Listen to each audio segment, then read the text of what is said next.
सन्यासी के रूप में, घुमक्कड़ देवन के रूप में उन्होंने अपने आप को साधु के रूप में परिवर्तित कर लिया और उत्तर से लेकर के दक्षिण तक पैदल यात्रा करते रहे और दक्षिण के चुंबलमलाई में पहुंच गए और वहाँ पर समुद्र के किनारे एक गुफा में उन्होंने अपना जीवन बिताया और समुद्र के किनारे समुद्र की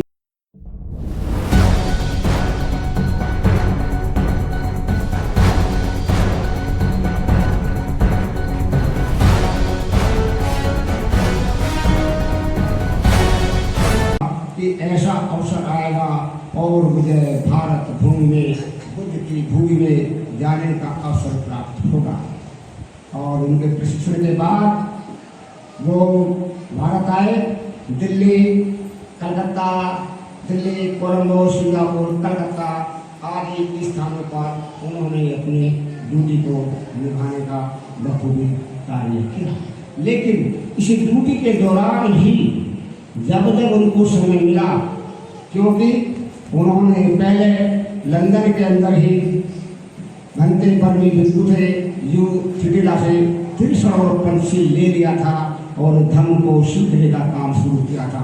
वो थिटिला से बहुत ज़्यादा प्रभावित थी, क्योंकि विश्व युद्ध के दौरान घंटे थिटिला अपने जीवन को उतार करके युद्ध में घायल लोगों को स्टेशन पर ले जा करके अस्पताल तक ले जाने का काम करते थे।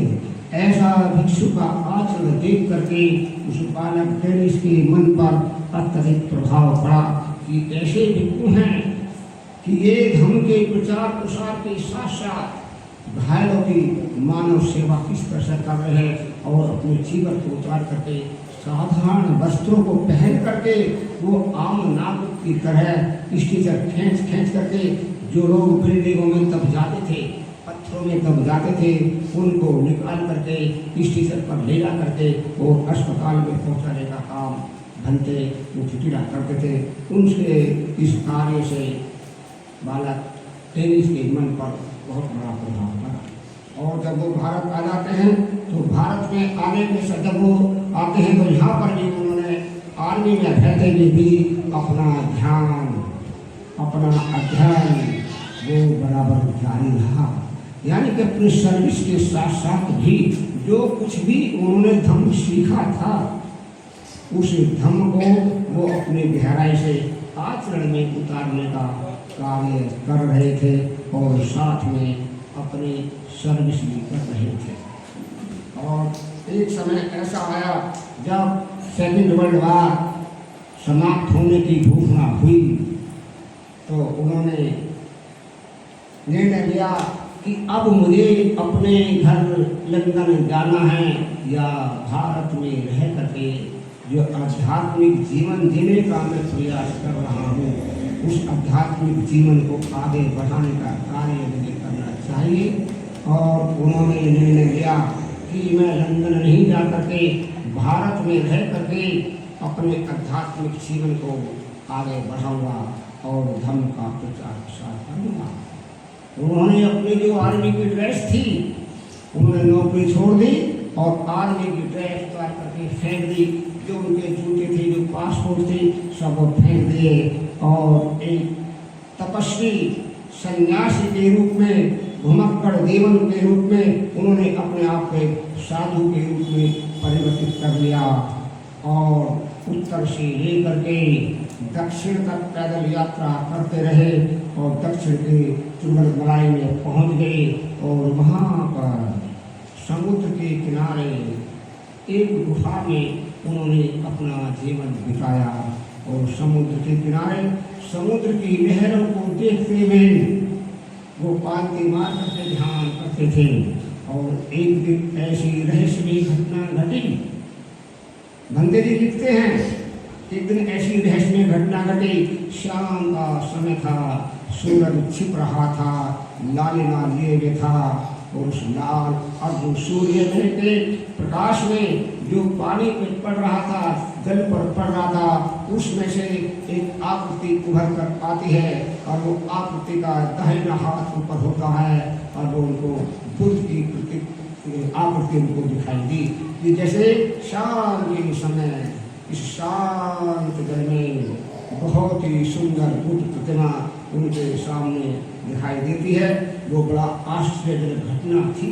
उस घटना से इतने प्रभावित हुए उन्होंने निर्णय लिया कि अब मुझे भिक्षु का वेश धारण कर लेना चाहिए। भिक्षु के रूप में मुझे प्रवृत्त हो करके बुद्ध कह रहे हैं कि तुम्हें बुद्धिज्म का प्रचार प्रसार करना है, भिक्षु बनो। और वो दक्षिण से चलते चलते सारनाथ पहुंच जाते हैं। सारनाथ आकर के उन्होंने महाबोधि सोसाइटी के दफ्तर में निवेदन किया, भिक्षु से निवेदन किया कि मैं भिक्षु करना चाहता हूँ। लेकिन महाबोधि सोसाइटी के अधिकारियों ने भिक्षु ने कठोरता के साथ उनके निवेदन को अस्वीकार कर दिया। वहाँ से वो हताश नहीं हुए क्योंकि उनकी जिज्ञासा थी, उनकी लगन थी, निष्ठा थी कि मुझे भिक्षु बनना ही है। और वो सारनाथ से वाराणसी बनारस हिंदू विश्वविद्यालय पहुँच जाते हैं। और बनारस हिंदू विश्वविद्यालय में उस समय के प्रख्यात बौद्ध भिक्षु जगदीश काश्यप जी से भेंट करते हैं, उनसे निवेदन करते हैं। भंते जगदीश काश्यप जी ने उन्हें बड़े शांत मन से सहानुभूति पूर्वक सुना और सुनने के बाद चिंतन किया। चिंतन करने के बाद उन्होंने कहा, यदि आपको बौद्ध भिक्षु की दीक्षा लेनी है तो भारत के इस समय में सबसे वरिष्ठ भिक्षु बरमई मुर्गी वर्मा के रहने वाले पूज्य भंते चंद्रमणि महास्थिर जी कुशीनगर में हैं। आप कुशीनगर में जाइए और कुशीनगर जाकर के आप उसे दीक्षा के लिए निवेदन करेंगे, निश्चित रूप से वो आपको, वो बड़े ही करुणावान हैं, वो आपको दीक्षा देंगे। भीषण गर्मी में वाराणसी से कुशीनगर की 211 गर्मी का अप्रैल का महीना था, भीषण गर्मी पड़ रही थी। वाराणसी से कुशीनगर के लिए उन्होंने पैदल चलने की ठानी और 211 किलोमीटर भीषण गर्मी में पैदल चल करके वहाँ पर कुशीनगर पहुँचते हैं। वो बौद्ध गया में बुद्धत्व प्राप्ति के बाद अपने बुद्धत्व को ज्ञान को बांटने के लिए लगभग 250 किलोमीटर बौद्ध गया से पैदल चलकर सारनाथ आते हैं। और सारनाथ में पंचदशीय भिक्षु को अपना ज्ञान देते हैं। तो वहीं पर वो जिन्होंने उस समय अपना नाम धम्मप्रिय रख लिया था, वो ज्ञान की खोज में, धर्म की चाहत में, शिक्षा की चाहत में 211 किलोमीटर की पैदल यात्रा करके कुशीनगर पहुँच करके पूज्य भंते उर्गे चंद्रमणि महास्थिर जी से निवेदन करते हैं। और उनके निवेदन को उन्होंने स्वीकार किया।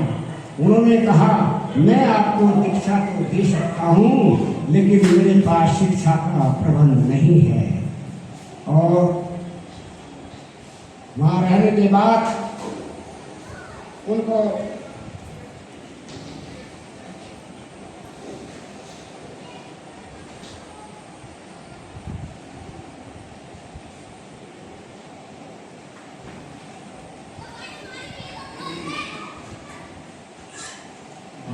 मई 1949 को कुशीनगर की पावन भूमि पर, जहाँ पर सिद्धार्थ ने महापरिनिर्वाण प्राप्त किया था, उस पावन भूमि में 12 मई 1949 को बुद्ध पूर्णिमा के दिन भंते चंद्रमणि महास्थिर जी ने श्रावमेर की दीक्षा दी। और श्रावमेर की दीक्षा के बाद उनका नाम दिया गया संरक्षित। उनके एक और साथी थे, उनकी भी दीक्षा हुई और उनका नाम दिया गया बुद्ध रक्षित। उन्होंने अगले दिन प्रातः अपने भिक्षा पात्र लिए और पारंपरिक रूप से भिक्षा करने के लिए निकल गए और भिक्षाटन किया।